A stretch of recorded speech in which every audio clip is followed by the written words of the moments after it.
오늘 말씀의 제목을 한번 따라 하시겠습니까? 광야에서 만나는 하나님의 마음. 어디서 만나요? 누구의 마음인가요? 하나님의 마음. 이런 제목으로 말씀의 은혜를 나누기를 원합니다. 우린 처음에 질문으로 시작을 하죠. 혹시 이런 속담을 기억하십니까? 죽 써서 누구 준다? 개 준다. 생각해 보셨습니까? 죽을 썼는데 왜 개를 줍니까? 죽 써보셨습니까? 저 어렸을 때 기억하니까 밀가루 죽도 써봤던 기억이 있고, 죽을 쓰려면 맡겨놓고 이거 누르지 않게 계속 지어라. 이거 보통 힘든 거 아닙니다. 이거 은대대. 이거 이렇게 어렵게 죽을 써서 누굴 줘요? 개를 줘요. 왜 그럴까요? 죽 썼는데 왜 개를 줘요? 그러면 두 번째 속담을 보면 이해가 되죠. 다 된 죽에 코를 빠뜨려요. 죽을 잘 썼어요. 코가 나와요. 그래서 들이마셔야 되는데 흥 해갖고 툭 떨어졌어요. 이거 어떡할 거예요? 이거 먹는다. 안 먹어요? 이상한데 우리 어렸을 때 먹은 것 같은데. 죽 써서 다 된 죽에 코를 빠뜨렸어. 먹을 수가 없어. 그래서 어떻게? 너나 먹어라. 개를 주는 거죠. 죽 써서 개 준다는 게 사실은 땀 흘려 노력하고 정성을 기울였는데 약간 아차하는 실수로 먹지 못하게 됐어요. 쓸 수 없게 됐어요. 들어갈 수가 없게 됐어요. 그래서 어떻게? 남 좋은 일을 시키고 다른 사람의 빼앗길 때 죽 써서 개 준다라는 속담을 쓰는 거죠. 이스라엘 백성이 그랬습니다. 하나님이 창세기 12장에 보면 아브라함에게 두 가지 축복을 약속합니다. 내가 너로 큰 민족을 이루고, 아브라함과 사레 둘밖에 없는데 큰 민족, 하늘의 별과 같고 땅의 모래 같은 큰 민족을 이루게 해줄게. 그리고 이 땅을 너에게 줄게. 너와 네 자손에게 줄게. 하나님은 자손의 축복과 땅의 축복을 약속하셨습니다. 그리고 실제로 이스라엘 백성은 아브라함과 이삭과 야곱을 거쳐서, 그리고 애굽에 내려가서 430년 만에 몇 명이 됐나요? 300만이 됩니다. 둘이 시작을 했는데요, 300만에 하늘의 별과 같고 땅의 모래 같은 큰 민족을 이루게 됐습니다. 하나님은 약속을 이루신 하나님입니다. 믿으십니까? 자, 자손의 축복은 받았습니다. 계속 번성할 거예요. 무슨 축복이 남았나요? 땅의 축복이 남았습니다. 약속의 땅의 축복이 남았습니다. 그래서 출애굽을 합니다. 홍해수를 건넙니다. 광야를 지나갑니다. 뭐 찾으러 갑니까? 땅 찾으러 가는 겁니다. 한번 따라하죠. 땅 찾으러 가자. 하나님의 축복의 땅, 약속의 땅을 향하여 그렇게 출발한 것입니다. 이제 눈앞에 그 약속의 땅이 있습니다. 들어가면 되는 거예요. 그런데 아시는 것처럼 10명의 정탐꾼들이 그 땅을 보고 와서 뭐라고 말합니까? 우리는 속았다. 하나님께서 우리에게 이 땅을 주시려고 하는 것은 우리로 하여금 잘 살려고 하는 것이 아니라 우리를 죽이려고 하는 것이다. 여러분, 은혜는 하나님을 깨달으면, 하나님의 마음을 깨달으면 은혜가 됩니다. 오늘 성가대에 찬양을 할 때에 은혜가 아니면, 하나님 은혜가 깨달아지니까 시작부터 이 제목부터 저는 막 눈물이 나려고 해서 이쪽 닦고 저쪽 닦고 했어요. 은혜가 아니면 우리가 여기 와 있을 수 있나요? 깨달아지니까 은혜가 되는 거예요. 그런데 오해를 하면 시험에 듭니다. 한번 따라하세요. 오해하면 시험에 든다. 하나님을 오해하면, 하나님의 마음을 오해하면 시험에 드는 거예요. 하나님은 그 땅을 자기 백성 주시겠다고 약속하셨거든요. 그 땅을 주시려고 데려간 거예요.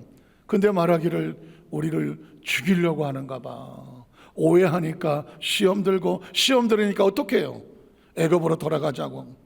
그들의 삶은 희망을 잃어버리고 광야에서 그들의 목숨을 묻고 말았습니다.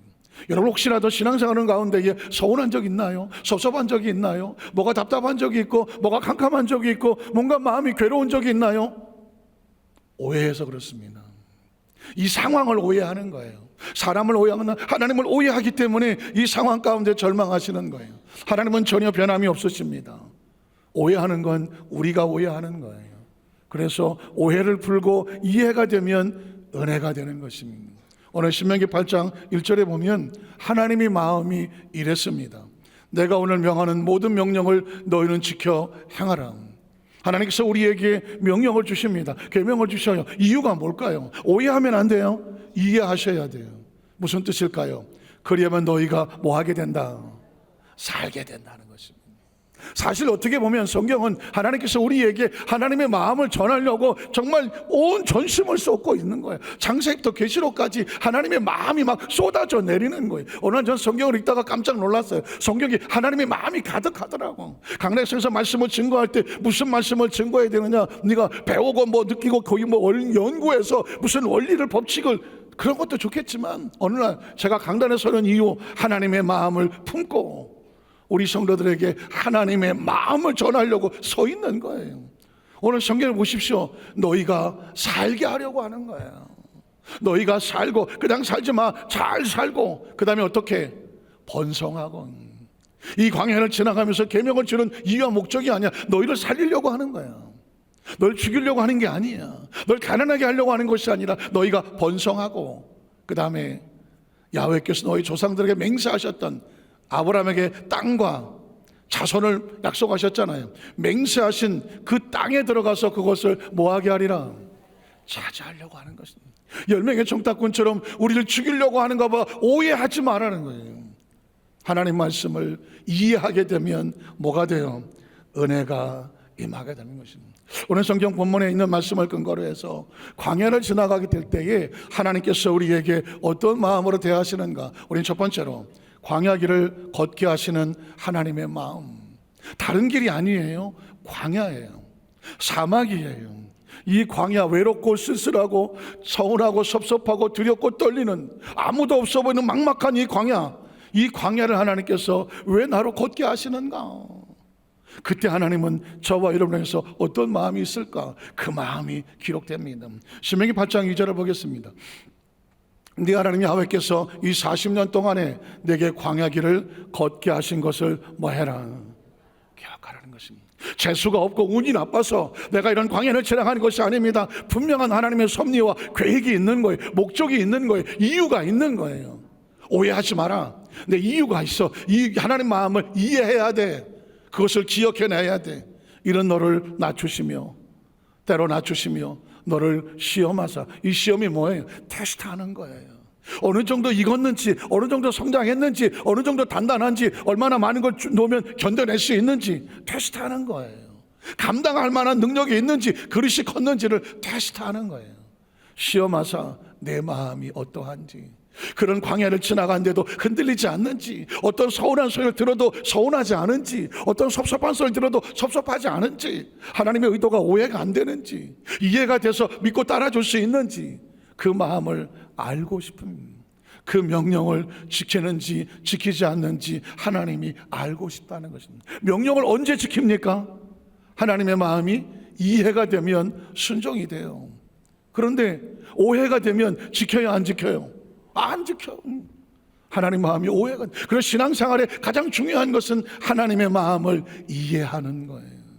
깨닫는 걸 은혜라고 말하는 거예요. 깨닫는 게 뭐예요? 이해가 되는 거거든요. 오해가 뭐예요? 깨달아지지 않는 거예요.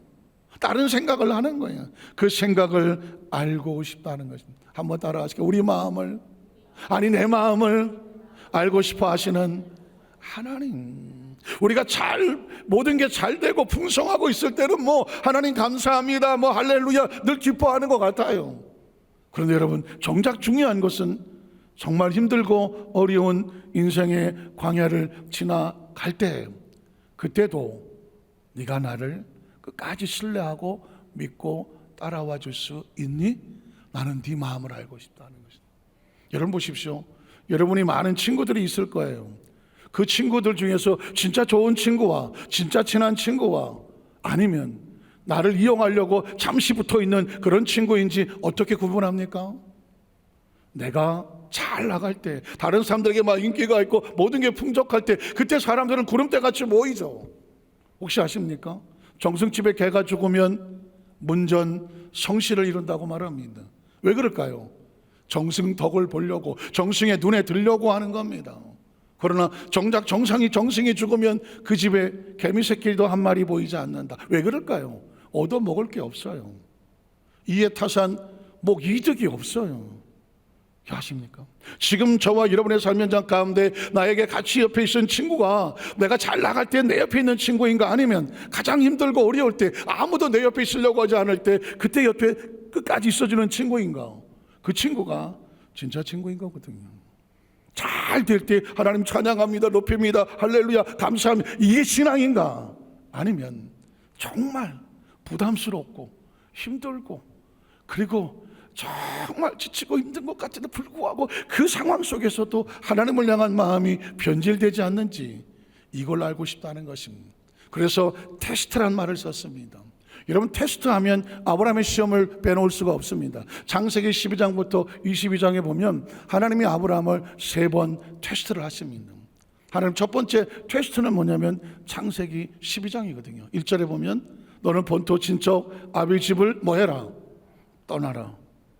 이제부터 내가 내게 지시하는 곳으로 가라고 합니다. 본토 친척 아비 집은 백그라운드, 인간관계예요. 사실은 사람들은 인간관계를 잘해서 많은 사람을 옆에 두고 싶어 하잖아요. 그런데 때로 하나님께서는 네가 나의 복을 받으려면 사람을 의지하는 것이 아니라 전적으로 나만 의지해라, 이걸 요구할 때가 있습니다. 주위에 사람들이 하나도 없고 의지하지도 말고 사람도 보지 말고 등 돌리고 하나님만 보게 하시는 상황이 있어요. 아브라함이 이걸 요구하셨습니다.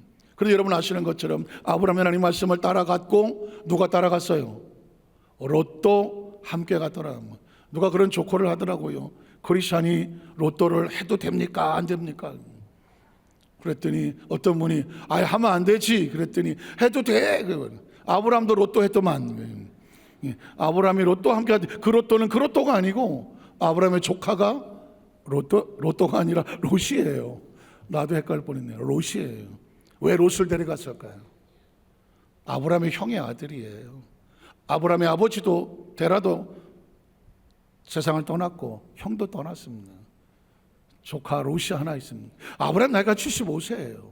나이가 있어요. 그러다가 보니까 젊은 롯이 있으면 든든할 것 같아요. 본토 친척 아비 집을 떠나라고 말했지만 아브라함은 친척을 데리고 갑니다. 왜 그랬을까요? 하나님도 의지하지만 사람도 있어야 되겠거든. 그래서 데려간 거예요. 그렇지만 여러분 아시는 것처럼 이 롯이 장성에서 어떻게 합니까? 아브라함과 다툼이 벌어지게 됩니다. 결국 아브라함이 이렇게 말하죠. 네가 가고 싶은 대로 가라. 그래서 소돔과 고모라로 가는 겁니다. 성경에 보면 롯을 떠나보낸 후에 하나님이 비로소 아브라함에 나타나서 그렇게 말합니다. 동서남북을 바라보라. 보이는 땅을 내가 너와 내 자손에게 주겠다. 이제부터 받는 축복은 롯 때문에 받는 게 아니야. 하나님이 주시는 복만 받는 거예요. 하나님은요, 자존심 하나로 버티시는 분이야. 하나님은 질투하시는 하나님이야. 지금부터 받는 복은 네가 재수가 좋아서 운이 좋고 부모를 잘 만나서 모습은 친구를 잘 만나 사람 잘 만나서 받은 복이 아니야. 하나님이 주시는 복이야. 여기에 자존심을 거시는 분이에요. 롯을 데려갔더니 롯 때문에 좀 얻었어, 이런 소리 듣고 싶어 하지 않아요. 하나님이 주시는 복이야. 오직 하나님만 주시는 복이야. 아브라함은 롯을 데려갔다 1차 시험에 탈락을 합니다. 나중에 아브라함을 축복하신 분은 롯 덕분이 아니에요. 하나님이 세우셨습니다. 2차 시험은 뭐예요? 창세기 12장 10절에 보니까 하나님께서 원한 땅을 갔더니 가나안 땅에 기근이 들었다고 말하고 있습니다. 기근이 뭐예요? 환경이거든요. 가보니 환경이 좋지 않아요. 때로 여러분 어떻습니까? 믿음으로 생활하려고 왔을 때 환경이 내 맘대로 안 되거든요. 기근과 가난이거든요. 가뭄이거든요. 공급이 안 되는 것 같은 거예요. 덜커덕 무슨 생각이 듭니까? 잘못 왔나? 어떻게 해야 돼요? 아이고, 내가 먹고 살아야지. 내 식솔도 있고 내 부인도 있는데. 그래서 여러분 본능적으로 생각나는 게 어디예요? 애굽으로 내려가는 겁니다. 애굽으로 내려가서 그 사라를 누이라고 속이고 어떻게든지 살아야 되니까. 이건 하나님 방법이 아니에요. 결국 자기 방법으로 노력했지만 사라도 빼앗기고 자기도 곤궁한 처지가 됐습니다. 그때 사라를 찾게 하고 아브라함 회복한 건 누구예요? 아브라함의 머리가 아니에요. 하나님께서 사라를 찾아주시고 아브라함을 곤궁에서 건져주시고 다시 가나안 땅으로 올려보내주셨습니다. 이 신앙생활하면서 가장 큰 문제 중에 하나가 뭐냐면 환경과 싸우는 거예요. 환경과 여건이 내 마음대로 되지 않는 거예요. 그러나 하나님께서 원하시는 건 한 가지, 하나님의 자존심은 그런 환경 속에도 내 백성을 굶기지 않겠다는 거예요. 만약 기근 속에서 뭔가 공급이 됐다면 누가 주시는 거예요? 하나님이 주시는 거예요. 우리로 뼛속까지 골수까지 이건 하나님의 축복이다. 하나님 목이 쉬었다, 하나님 입이 쉬었다, 내가 여기까지 온 건 오늘 성가대 찬양처럼 이건 하나님의 전적인 은혜다. 은혜가 아니면 내가 이 자리에 있을 수 없다. 이 고백을 듣고 싶어 하는 거예요. 야, 그때 내가 경기를 잘 탔지, 길목이 좋았지, 그때 말이야 내가 투자를 잘했지. 다 좋은 얘기예요. 그러나 거기에 하나님은 없어요. 거기에 하나님의 영광이 없는 거예요. 기근 속에서도 하나님 길을 열어주셨다면 그건 누구의 축복이에요? 하나님의 축복이거든. 아브라함은 안타깝지만 2차 시험에 또 탈락해버리고 맙니다. 창세기 22장에 보면 하나님께서 마지막으로 아브라함을 시험하시려고 테스트라는 단어가 나와요. 테스트는 무너뜨리려고 하는 게 아닙니다. 그 다음 단계로 성장시키려고 하는 거예요. 그때 그 테스트 내용이 여러분 아시는 것처럼 내 아들 독자 이삭을 내가 내게 지시한 산에 가서 번제로 드리라고 말하는 것입니다. 도대체 이삭을 왜 드리라고 했을까? 여러분 혹시 생각해 보셨습니까? 지금 내 인생에 가장 소중한 게 뭐예요? 한번 생각해 봤어요. 내 인생에 가장 소중한 건 뭘까? 아주 이기적으로 생각해서 내 생명이지 뭐. 내가 없으면 아무도 없는 거니까 생명이 소중하고요. 또 뭐가 더 중요할까? 재산이나 재물이 소중하지 않겠습니까? 재산과 재물이면 어떻게 살아가요? 아주 단순하게 생각하면 생명이 소중하고 재산과 재물이 소중해요. 일단 살려면 필요한 거니까. 그런데 여러분, 재산보다 내 생명보다 더 소중한 게 있어요. 그게 뭘까요? 자식인 거예요. 자식인 거예요. 전 재산을 털어서라도 내 자식을 살린다고 하면 머뭇거릴까요? 머뭇거릴까요? 내 자식을 살려야 되는데 아마 기꺼이 할 거요. 혹시라도 내 자식을 살리기 위해서 부모에게 내 생명을 내어놓아야 된다고 하면 머뭇거릴까요? 저는 해봐서 알아요. 하나님, 내 자식을 살려주시고 차라리 날 데려가십시오. 무슨 드라마에서만 본 것 같은, 소설 속의 드라마 같은 그런 시나리오 같은 그런 대사 같은 걸 해본 적이 있거든요. 그렇게 되더라고요. 애가 죽을 지경이 되니까 생사를 확인 못하겠으니까 차라리 날 데려가십시오가 되더라고요. 그러니까 이 이삭을 드리라고 하는 것은 네 생애 속에서 가장 소중하다고 하는 네 생명을 내려놓을 수 있니? 하나님께 맡기는 거예요. 네 재산을 하나님께 맡길 수 있을 정도의 신뢰가 있니? 재물과 생명을 드리라는 것이 아니라 기꺼이 맡길 만한 하나님을 향한 신뢰가 있는지 마음을 알고 싶다는 겁니다. 아브라함은 놀랍게 이 3차 시험에서 정답을 써내려갑니다. 이삭을 데리고 모리아 산으로 가는 도중에 이삭이 묻잖아요. 번제할 어린 양은 어딨냐고 다 아는 얘기예요. 여러분 리마인드 하는 거예요. 아들아 걱정하지 마라. 번제할 어린 양은 하나님이 자기를 위해서 친히 예배하신다는 거예요. 이게 신뢰예요. 전 우리 여도소 한사교회 성도들, 저와 여러분이 1차, 2차, 3차 많이 탈락해 보셨겠지만 어쨌든 마지막 시험에 가서 어차피 내 인생은 어디서 왔어요? 이 광활한 우주에서 뺑글뺑글 돌아가는 지구에서 어떻게 태어난지 잘 모르겠지만 이제까지 살아온 게 은혜라고 한다면, 지금도 살아있는 게 은혜라고 한다면 앞으로 내 인생에 어떻게 어느 때 이 세상을 떠날지 아무도 모르지만 이 모든 걸 주관하고 맡기고 의지할 분은 뭐밖에 없다. 생명보험, 연금, 국민보험 뭐밖에 없는 거예요. 하나님밖에 없는 거예요.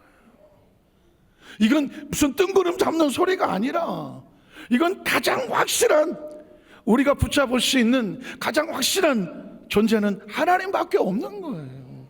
믿으십니까? 이 신뢰를 마음에 내려놓았을 때 하나님 말씀합니다.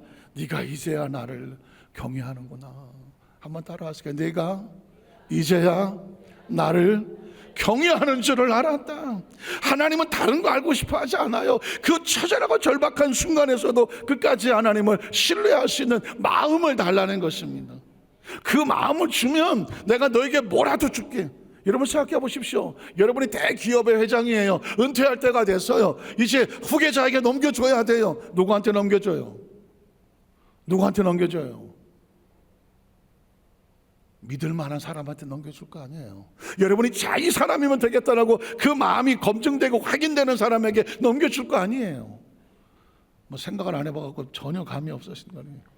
하나님께서 하나님 백성들에게 하나님의 것을 부어주시려고 할 때 큰 것을 부어주려고 하면 큰 것을 받을 만한 그릇이 됐는지 마음을 확인하고 싶을 거 아니에요. 잘못 넘겨줬다가 어떻게 될지는 모르는, 하나님은 마음을 알고 싶다는 겁니다.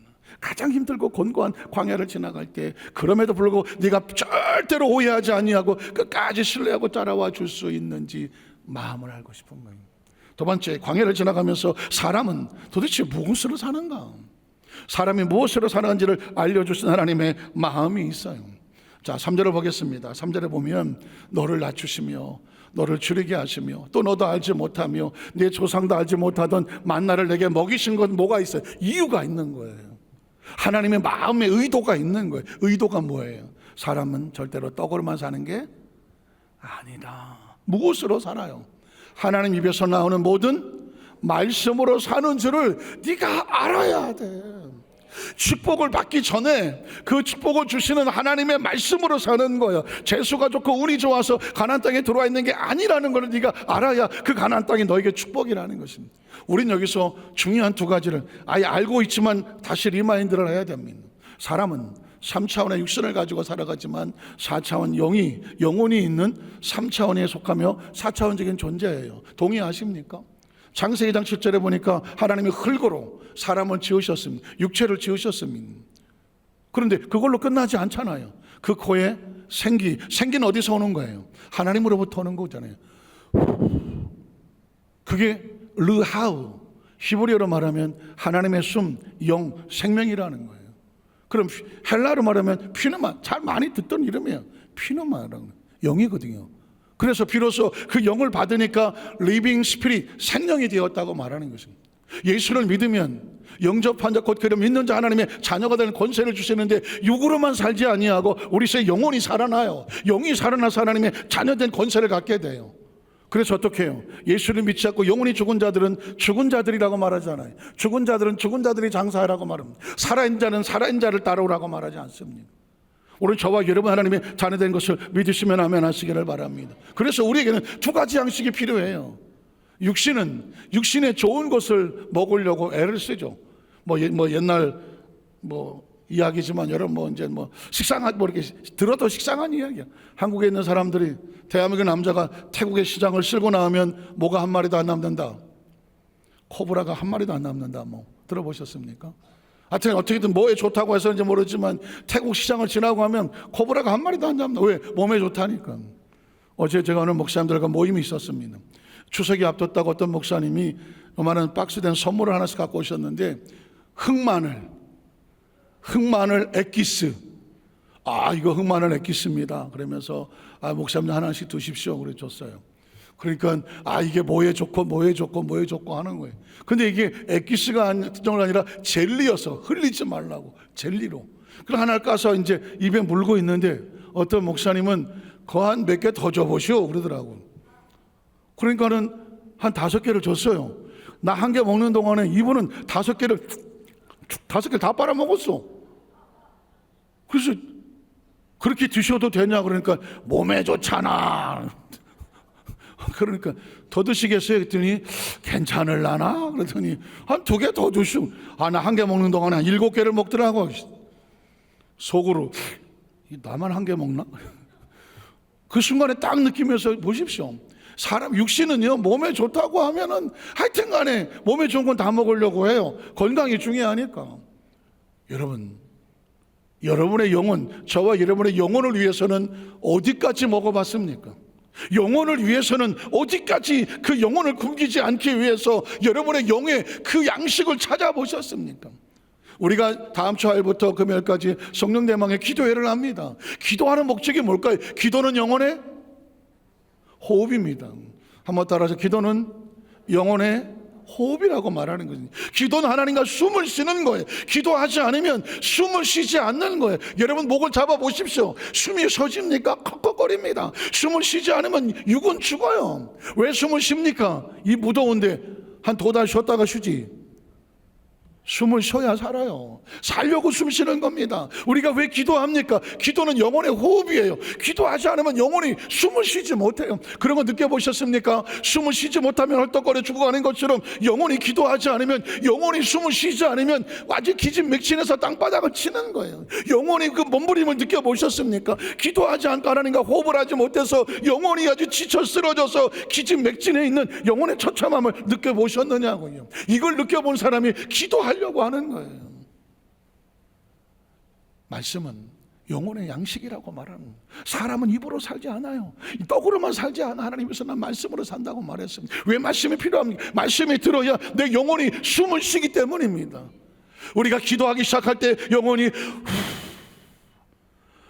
살 것 같다 하는, 기도하고 말씀을 들을 때 영혼이 힘이 나고 양식이 나고 영혼이 우리 춤을 추면서 일어나려고 하는 거예요. 찬양하는 가운데 힘을 얻고 예배하는 가운데. 그래서 예배는 우리 영혼이 살아 숨을 쉬는 잔치와 같아요. 하나님과 자기 백성이 만나는데, 예배를 하는데 예배 가운데 아무런 역사가 없을 수가 있나요? 영혼이 사는 거예요.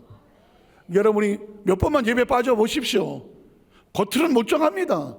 육신은 온갖 좋은 걸 다 드시니까 영혼은 피청 말라갑니다. 지쳐 쓰러져 갑니다. 나중에는 내가 크리스찬이 아닌지 전혀 분간 안 됩니다. 왜? 영혼이 죽었기 때문입니다. 그래서 영혼을 위해서 여러분은 어떤 준비를 하고 있냐는 것입니다. 혹시 여러분 현신의 권사님이라는 분이, 제가 어떤 간증을 들었는데 현신의 권사님이라고 들어보셨습니까? 아마 1960년, 70년 또 80년 정도에 감리교 권사님인데 굉장한 신유 은사가 있었어요. 그래서 아마 그 권사님 찾아가서 기도받고 그러신 분이 많이 있었어요. 한때는 그랬어요. 한때는 현신의 권사를 모르는 사람이 없어요. 뭐 요즘 시대는 잘 모르지만, 그런데 그분이 한번 거의 죽음의 지경에 갔다가 천국을 갔다 온 간증을 한 적이 있었습니다. 그리고 그 간증이 공개되면서 굉장한 기독교에 센세이션 충격을 줬었죠. 천국 갔다 온 간증은 뭐 개인의 간증이나 뭐 그게 뭐 공적으로 얘기할 수는 없어요. 그러나 네임밸류가 있잖아요. 현신의 권사라는 분이 한국 교계에 큰 영향을 미쳤던 사람이 천국을 갔다 온 간증이라서 사람들이 염두에 두기는 했어요. 천국을 갔다 오면서 두 가지를 놀랐다고 그래요. 하나는 뭐냐면 한국에 내놓으라 할 만한, 뭐 직분은 말하지 않아요. 내놓으라 할 만한 사람이, 그러니까 마땅히 분명히 그분은 천국에 갔을 거다라고 생각하는 사람인데 가보니까 없더라는 것입니다. 얼마나 놀랐겠어요. 천국에 갔더니 분명히 있어야 될 사람인데 없었더라는 거죠. 그게 굉장히 논란이 되기도 했었습니다. 그런데 그분의 이야기니까 내비두고 또 하나는 자기 얘기를 하는 거예요. 현신의 권사님이 그 천국에 갔는데 그 천국의 천사들이라고 하죠. 자기를 데리고 어디를 가더라는 것입니다. 화려한 곳을 지나서 점점 저 어두컴컴한 어두운 곳에 가더랍니다. 그리고 저 시골 같은 곳인데 거기에 아주 다 쓰러져가는 오두막이 하나 있는 거예요. 거길 데려가길래 여긴 누구네 집이냐고 물었다는 거예요. 그랬더니 문패를 보라 그러더니 문패를 봤더니 거기에 현신회라고 적혀 있더랍니다. 충격을 받은, 그래도 대한민국에 신유를 학자를 하고 수많은 사람들이 찾아와서 기도를 받고 병을 고치고 하나님 일을 하면서도 많은 그분에게 재물과 재산도 쌓였어. 그렇게 살았던 사람인데 막상 천국에 갔더니 다 쓰러져가는 오막살이더라는 것입니다. 충격을 받아. 내가 왜 이런 데 살아야 되느냐고 생각을 못 해봤어. 어쩌면 많은 크리스찬들이 그러지 않겠습니까? 이 땅에서 정말 잘 먹고 잘 입고 잘 되고 번성하고 살 이런 건 알지만 내가 막상 천국에 갔을 때 나를 위한 천국의 집이 어떨까 상상해 보신 적 있어요? 이 땅의 삶을 마치고 났을 때 내 영혼이 거할 그 처소에 대해서 생각해 보신 적이 있어요? 어떻게 되겠지 뭐. 가보면 알겠지. 내가 알게 뭐야. 그럴 수도 있어요. 아마 이분도 그랬던 것 같아요. 가봤더니 다 쓰러져가는 저같이. 왜 내가 이런 데 살아야 되느냐라고 물었더니 당신은 이 땅에서 하나님의 사역을 한다고 많은 일을 했지. 많은 사람의 존경도 받았지. 많은 사람이 당신에게 어떤 감사 예물도 드렸지. 그래, 그거 다 어디 갔어? 가만히 생각해 보니까 하나님 일을 한다고 했어요. 명성도 얻었고 많은 사람들이 뭐 존경도 해줬어요. 그러나 정작 하나님의 나라를 위해서, 자기 영혼을 위해서 자기가 뭘 한 게 없는 거예요. 그때 비로소 알았습니다. 하늘나라의 집은 이 땅에서 하나님의 나라를 위해 헌신하고 했었던 그 믿음으로 지어진다는 사실을 비로소 깨달았어. 그래서 그는 다시 깨어나서 자신의 전 재산을 텁니다. 그리고 그분의 말에 의하면 자식들에게는 하나도 주지 않았다고 그래요. 그리고 그것을 가지고 하나님 일을 하는 데 있어서 최선을 해서 믿음으로 예물을 드리기 시작을 해서 그가 그 나중에 했던 많은 일들은 하나님 나라를 위한 거룩한 사역에 자신의 그 마음을 쏟기 시작했습니다. 이유가 뭘까요?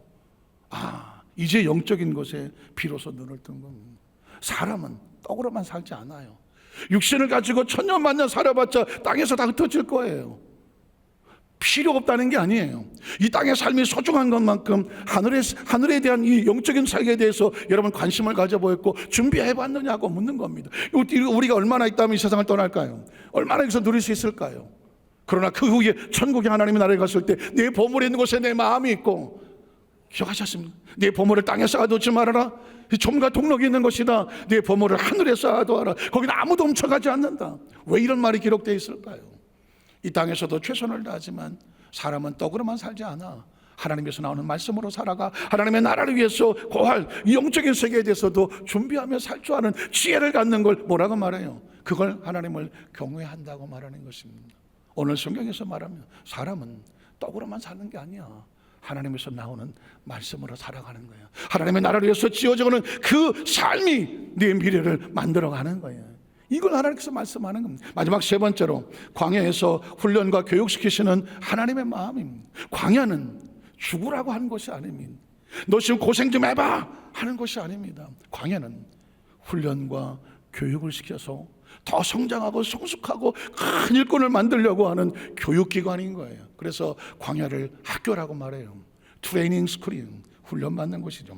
오늘 4절로 6절을 보겠습니다. 4절을 보면 이 40년 동안에 내 의복이 헤어지지 아니하였고 내 발이 부러뜨지 않았다. 하나님의 사람들 연단과 교육을 받을 때 결코 홀로 내버려 두지 아니하여 가슴에 끌어안고 가. 그래서 의복이 헤어지지 않고 발이 부러뜨지 않았다고 말하는 거예요. 광야는 하나님의 훈련과 교육받는 곳이지만 하나님의 은혜를 체험하는 곳이에요. 기적을 체험하는 곳이에요. 그 다음 절은 계속 이어집니다. 너는 사람이 그 아들을 징계함과 같이. 징계라는 단어가 썩 제가 많은 마음에 들지는 않아요. 번역을 징계라고 해서 그렇지만 내용을 보면 교육과 훈련이에요. 여러분 보십시오. 우리가 우리의 자녀들을 갖다가 어떤 상황에 훈련시키고 할 때 무조건 벌을 주면서 뭐 그렇게 징계하겠습니까? 아니죠. 아무리 잘못해도 그를 가르치고 교육하고 훈련시켜서 더 나은 모습이 되게 하려고 하는 것이죠. 그래서 징계가 아닌 교육과 훈련이죠. 네 하나님 야훼께서 너를 징계하신 줄, 교육과 훈련시킨 줄 마음에 생각하고 네 하나님 야훼의 명령을 지켜 그 얘기를 따라가며 그를 뭐 해라, 그냥 경외하라는 것입니다. 이 광야를 지나가면서 우리는 성숙하는 거예요. 성장하는 거예요. 테스트 받는 거예요. 하나님 마음을 끝까지 붙잡고 있는지, 그리고 이 먹는 음식에 대해서 떡으로만 사는 그런 마음으로 전락하지 아니하고 입으로 나오는 하나님 말씀으로 살려고 하는 영적인 삶으로 성장해 가는지, 그리고 우리의 믿음이 얼마나 성장해서 어디까지 하나님을 사랑하며 경외할 수 있는지, 이걸 보이는 곳이 어디다? 광야인 거예요. 거기서 하나님 마음을 아는 거예요. 저는 사실상 주일날 설교를 뭐 이번 주도 마찬가지지만 이제 전 강단에 내려가면 다음 주 설교를 주일날 하게 돼요. 뭐 지금도 아까 묵상하면서 뭐 아우트라인을 준비하기도 하지만, 그래서 제가 내려가면 바로 이어서 다음 주일날 설교 말씀을 받아서 이제 제가 적어요. 그리고 어떤 때는 이 말씀을 본문을 묵상을 하면서 지나가면서 이 말씀을 내가 왜 설교해야 되는지 저도 모를 때가 있어요. 오늘 사실 광야에서만 하나님의 마음을 어렴풋이 제가 준비를 해왔지만 정확하게 의도를 하던 건 어제예요. 어제 저희 집 사람이 같이 대화하는 가운데 이렇게 말하더라고요. 이 민족복음화운동본부를 위해서 1,000만 원을 헌금을 하겠다, 이렇게 얘기하더라고요. 문득 제 머릿속에서 아무 얘기 없다 갑자기 툭 얘기를 하니까 제가 왜란 말이 나오죠. 왜냐하면 사실 3년 동안 어린이집, 그러니까 고아원 원장을 하면서, 아산에 있는 고아원 원장을 하면서 고생을 너무 많이 했거든요. 자기 돈 써가면서 왔다 갔다 하면서 고생을 한 걸 내가 알고, 그리고 이제 작년인가 이제 정년 퇴직을 하면서 퇴직금 받은 거 가지고 그것도 11조 드렸어요. 그리고 작년 말인가 우리 4층에 감사성전 할 때도 그때도 감사헌금을, 그 건축헌금을 1,000만 원을 했어요. 그런데 이 민족국가 운동한다고 하면서 또 1,000만 원을 하겠다는 거예요. 그래서 제가 본능적으로 그만하지. 제 생각이 안 그러겠습니까? 아니 그 수십 년 동안 그 해서 퇴직금 얼마 받았다고 그거를 또 하고 하겠다고 그래서 처음엔 주춤거리더라고요. 근데 제가 그 얘기하는 순간 제 머릿속에 딱 막 이 말씀과 떠오르서 전 광야가 뭔지 궁금했거든요. 제가 여러분에게 광야에서 만난 하나님의 마음이라고 설교를 하면 내가 뭐 광야 있나? 나 사막 간 적도 없는데, 난 내 인생에 광야를 지나가지 않는데, 나 지금 별 문제 없는데, 이러면 내 얘기가 아닌 거예요. 그런데 광야가 무엇인지 어저께 알았어. 광야는 뭐냐? 사명인 거예요. 사명. 여러분 보십시오. 예수님을 구주로 믿으시면 아멘 하시기 바랍니다. 예수 믿는 성도는 사명자인 거예요. 예루살렘과 유다와 사마리아 땅끝에서 내 증인이 되리라. 사명인 거예요. 예수를 믿으면 하나님의 사명자가, 하나님의 자녀가 되니까 하나님의 자녀는 아버지 일을 하는 거예요. 그게 사명자인 거예요. 장로가 되고 권사가 되고 직분을 맡는 건 사명 때문에 맡겨주는 거잖아요. 이 직분은 계급이 아니잖아요. 더 큰 십자가를 지라고 하는 사명이잖아요. 그 사명을 지고 어떻게 할래? 민족복음화 운동본부도 사명인 거예요. 저에게 이것을 주어졌을 때 광야 같은 거, 이걸 해야 되나 말아야 되나, 이걸 내가 왜 해야 되나 계산을 하죠. 그런데 사명이면 계산이 안 되는 거예요. 이 사명을 받아서 어떻게 할래? 광야를 지나가 네가 이 상황 속에서도 하나님을 끝까지 아브라함 이삭을 내려놓는 마음으로, 이 소중한 것을 내려놓는 마음으로 사명을 붙잡고 나에게 마음을 줄 수 있겠니? 하나님이 질문하는 거예요. 네가 돈을 계산하지 아니하고 사람은 떡으로만 살지 않아. 하나님께서 난 말씀으로 살아. 네가 말씀을 해서 기꺼이 떡을 내려놓을 수 있는 마음에 소원이 생기니? 그리고 10만 원도 아니고 100만 원도 아니고 1000만 원을 드리겠다고 했을 때 어떤 생각이 드냐면, 야, 거기까지 컸구나. 여러분 보십시오. 우리가 하나님 앞에서 어디까지 십자가를 져보셨나요? 어디까지 예물을 드려보셨나요? 그 예물은 하나님을 향한 우리의 마음의 게이지와 같거든요. 어디까지 십자가를 져보셨나요? 저는 문득 저희 집사람을 얘기할 때 눈물이 나더라고요. 야, 거기까지 마음을 가졌구나. 왜냐하면 지금 우리 여기서 만상교회 하나님 주시는 앞으로의 교회는 선교 지향적인 비전을 가지고 있거든요. 제가 최근에 알았지만은 조선족이라는 단어는 그 북한에서 이북에 있는 사람들이 중국으로 거의 강제 이주하거나 또는 어떻게 살 길을 찾아 거쳐가서 그렇게 생겨나서 중국에 사는 한국 사람들을 조선족이라고 말해요. 중국 동포라고 말해요. 숫자가 200만이 넘는다고 그래요. 그리고 여기서 소련으로 그 차가운 동토의 땅으로 강제 끌려가고 이주당해서 거기서 살아남은 사람들을 고려인이라고 말하더라고. 그러니까 중국에 있는 한국 사람들을 중국 동포라고 말하고, 저 소련, 지금 러시아지만 그 구소련의 그곳에서 살고 있는 사람들을 고려인이라고 말하더라고요. 다 한민족이에요. 우리 동포요. 우리 다 같은 민족이에요. 민족 복음화는 우리 대한민국 우리끼리만 잘 먹고 잘 살자, 이게 아닌 거예요.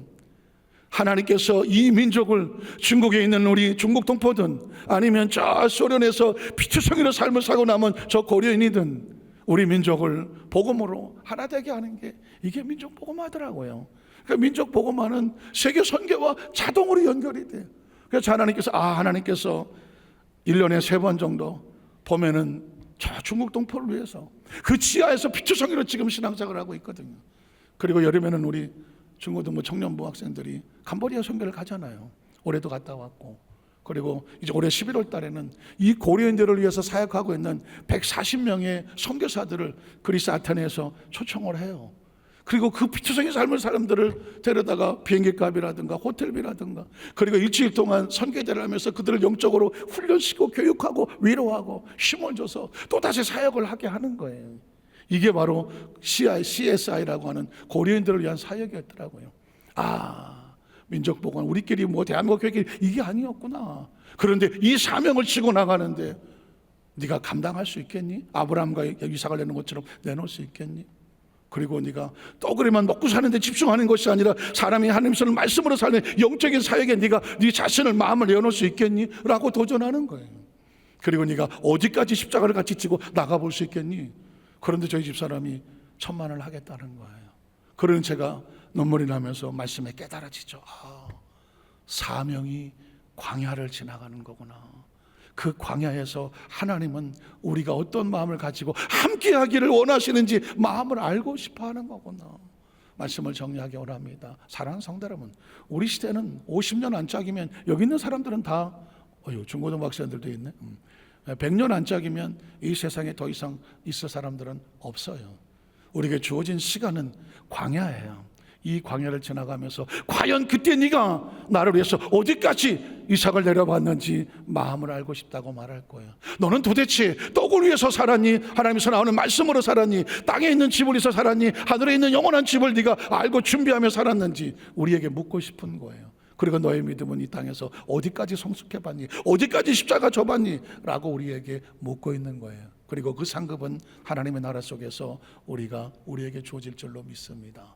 간절히 바라기는 하나님의 마음에 감동을 줄 수 있는 우리 여도수 한자교회 모든 성도들, 하나님의 눈물을 흘리게 하는 우리 성령 되시기를 주님의 이름으로 축원합니다. 기도하겠습니다. 두 사람은 가슴에 얹겠습니다.